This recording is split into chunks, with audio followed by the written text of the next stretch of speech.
Nós vamos ver agora os últimos dois filos de invertebrados, né? Nós vamos ver aqui o filo Arthrópoda e o filo Ectodermata, certo? Vamos lá. Filo Arthrópoda, né, diz respeito às características gerais, são animais de corpo metamerizado, ou seja, são divididos em tagmas, em segmentos. Eles são revestidos por um exoesqueleto quitinoso, certo? E tem apêndices articulados, daí o nome artrópode. Na maioria, né, os metâmeros fundem-se durante o desenvolvimento embrionário, formando o que nós vamos chamar de tagmas. Em diversos crustáceos, né, que são classes aí do filo, a fusão dos metâmeros na cabeça e no tórax, né, formando o que nós vamos chamar de cefalotórax. Aqui mostrando justamente, né, na letra A, o exoesqueleto quitinoso, certo, do artrópode, os apêndices, né, e os músculos. Enquanto que na letra B nós vamos ver a articulação de uma perna, de um crustáceo, né, o músculo extensor, o flexor, os segmentos da perna e o exoesqueleto. E na letra C, a organização do exoesqueleto de um artrópode, mostrando aí várias camadas do interior para o exterior. E aí vamos lá as classes dos artrópodes, né? A primeira delas, os crustáceos, né? Eles possuem dois pares de antenas, um corpo dividido em dois tagmas, né? Que é o que nós vamos chamar de cefalotórax e abdômen, lembrando que o cefalotórax é a cabeça e o tórax unidos, né? Eles são dotados de apêndices locomotores. A espécie é de vida acesso, né, parados, fixos, enquanto que nós temos também espécies livres, né, outros caminham sobre o fundo do mar, alguns vivem também em terra firme. Aí aqui nós temos vários exemplos. Na letra A nós temos uma espécie de caranguejo, na letra B nós vamos ter uma craca, na letra C nós vamos ter o tatuzinho de jardim e na letra D nós vamos ter o copépode.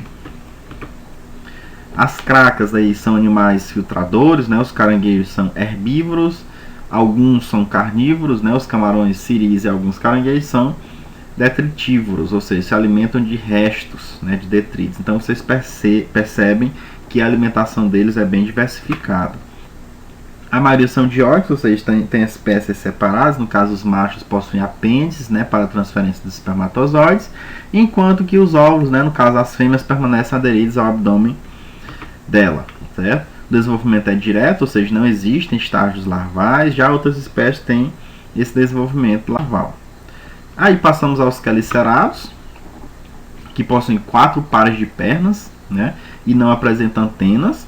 Possuem um par de quelíceras, né, que é como se fossem presas, como se fossem uns anzóis que servem para se fixar e também inocular veneno. A maioria tem corpo dividido em dois tagmas, né? O cefalotórax, que é chamado de prosoma, e o abdômen, que é chamado de opistosoma. Certo? Aqui mostrando alguns exemplos, né? Nós temos na letra A uma aranha, na letra B nós temos um límulo, na letra C nós temos um carrapato estrela, né? Na letra D nós vamos ter um acro e na letra E nós vamos ter o famoso escorpião. Os quelicerados reúnem as aranhas, né, opiliões, escorpiões, carrapatos e ácaros, animais de terra firme. Os aracnídeos aí são dioicos, certo? No caso, os machos tecem um saquinho de seda, né, onde vão depositar os espermatozoides, que posteriormente vão ser transportados por meio dos pedipalpos. A fecundação ela é interna, ou seja, ela ocorre no interior do corpo da fêmea, né? A fêmea põe os ovos dentro de um saco de seda tecido por ela, que é chamado de ovissaco. E o desenvolvimento é direto, certo? Os indivíduos, né, eles já nascem muito semelhantes ao que vão ser na fase adulta, apesar de passar por mudas. Não é estágio larval, são mudas posteriormente ao seu nascimento, certo? E crescimento e desenvolvimento. Aqui mostrando, né, a anatomia externa de uma aranha, os pedipalpos, como vocês podem ver, né, que são apêndices especializados em manipular alimentos. Temos também aí as flandeiras, né, que são estruturas nas quais desembocam glândulas produtoras de seda, né, que é onde elas vão por meio delas que elas vão tecer aqueles fios que nós chamamos de casa de aranha ou teia de aranha. Temos também os miriápodes, né, que tem o corpo alongado, muitas pernas e um par de antenas. Né, vocês vão entender por que eles são chamados assim, né? Aí nós temos os quilópodes, aliás, o principal exemplo é centopeias e lacraias, né? Vocês podem lembrar que elas têm várias pernas, corpo formado por dois tagmas, né? A cabeça e o tronco. Lembrando que não há aquela fusão, né? Encefalotórax. Cada um dos metâmeros possui um par de pernas, né? Então, cada metâmerozinho, cada subdivisão do corpo deles possui um par de pernas. Temos os diplópodes, né? Temos aí o famoso piolho de cobra e umbuaço. São compostos por três tagmos, né? A cabeça, que possui um par de grandes mandíbulas, o tórax, né, que é formado por três metâmeros e possui um par de pernas, e o abdômen, que é o maior, né, que possui em torno aí de 25 a 100 metâmeros, né, dois pares de pernas por cada um desses segmentos, certo? Então aqui nós temos, por exemplo, a lacraia, né, e nós temos também um piolho de cobra. Percebam que tem várias pernas, certo? Cada um dos metâmeros nós vamos ter um par de segmentos, aliás, um par de pernas, certo? Temos os hexápodes, né, que tem três pares de pernas e um par de antenas. Aí nós temos vários exemplos, né, os besouros, moscas, mosquitos, gafanhotos, baratas, traças, formigas, abelhas, libélulas, piolhos e pulgas. Exemplo aqui nós temos na letra A um besouro, na letra B uma mosca, na letra C nós vamos ter um gafanhoto, na letra D nós vamos ter uma libélula, na letra E nós vamos ter um piolho e na letra C nós vamos ter a pulga.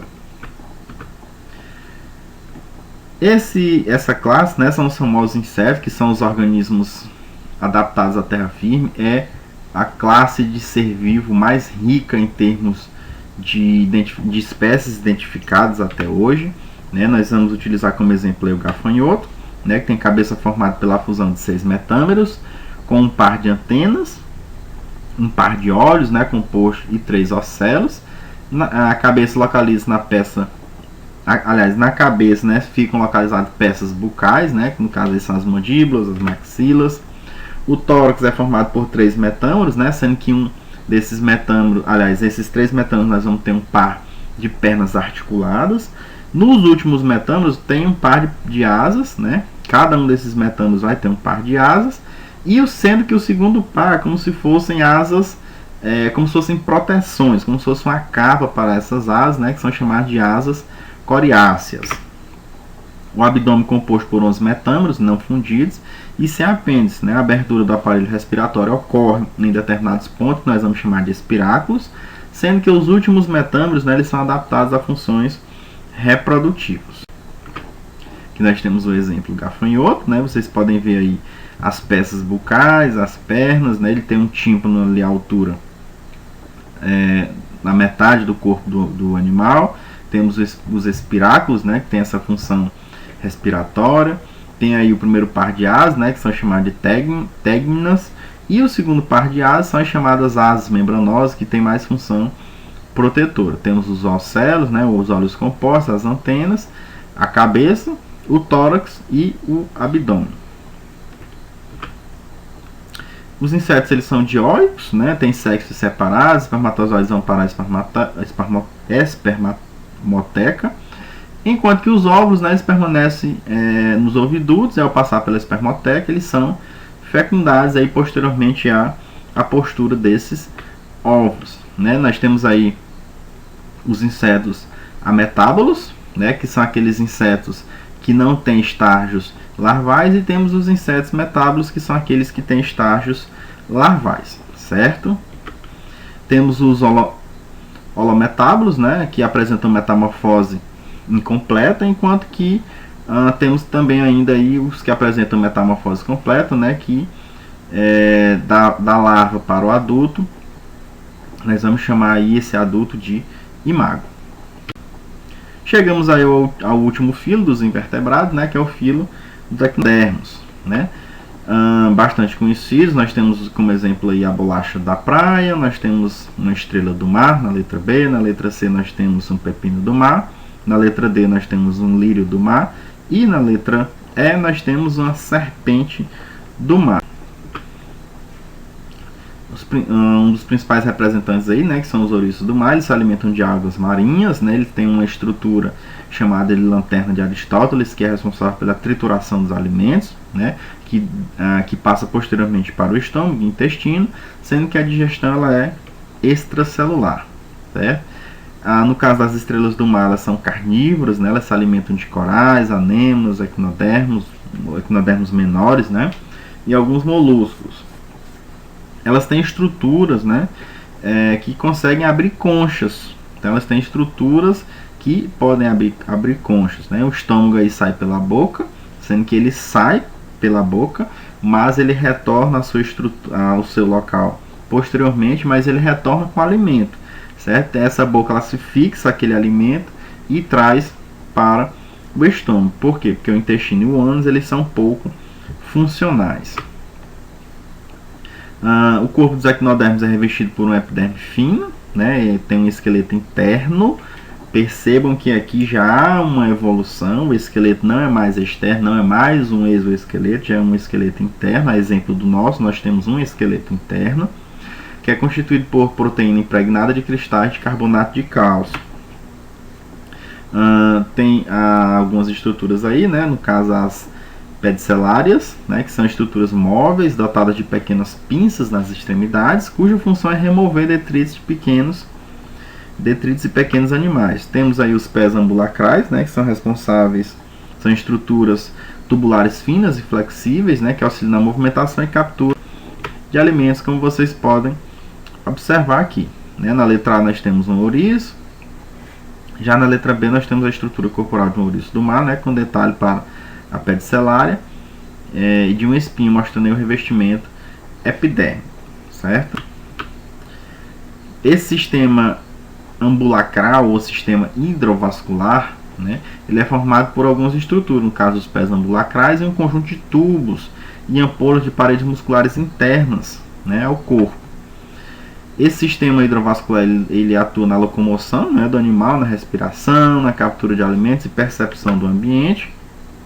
A água penetra, né, pelos poros da placa madrepórica, né, que fica próxima ao ânus, que é justamente essa daqui. Né, essa estrutura bem aqui, está aqui a placa madrepórica. Né, essa placa, a água vai entrar aqui, vai percorrer esse canal aqui, madrepórico, e aí vai chegar até essas estruturas aqui, né, que são as vesículas de Poli, certo?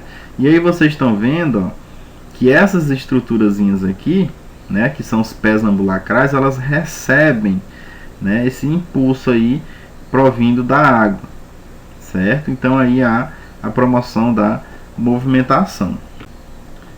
Quanto à reprodução, os equinodermos são diórgicos, ou seja, tem sexo separado, né? As gônadas, no caso, tanto na fêmea quanto no macho, né, os testículos e ovários, se localiza na cavidade celômica, a fecundação é externa, né, fora do corpo da fêmea, e o desenvolvimento é indireto, ou seja, tem um estágio larval. No caso dos ouriços do mar, né, tem apenas uma forma larval, livre natante, com simetria bilateral, chamada de plúteo. Enquanto que as estrelas do mar, né, tem dois estágios larvais, né, bilateralmente simétricos, sendo que a larva que emerge do ovo é chamada de bipinário, e após algum tempo, né, essa larva ela se transforma, que nós vamos chamar de braquiolário. Então, nossa aula foi essa, né? Espero que tenha ficado bem entendido. Esse é o nosso último filo de invertebrados.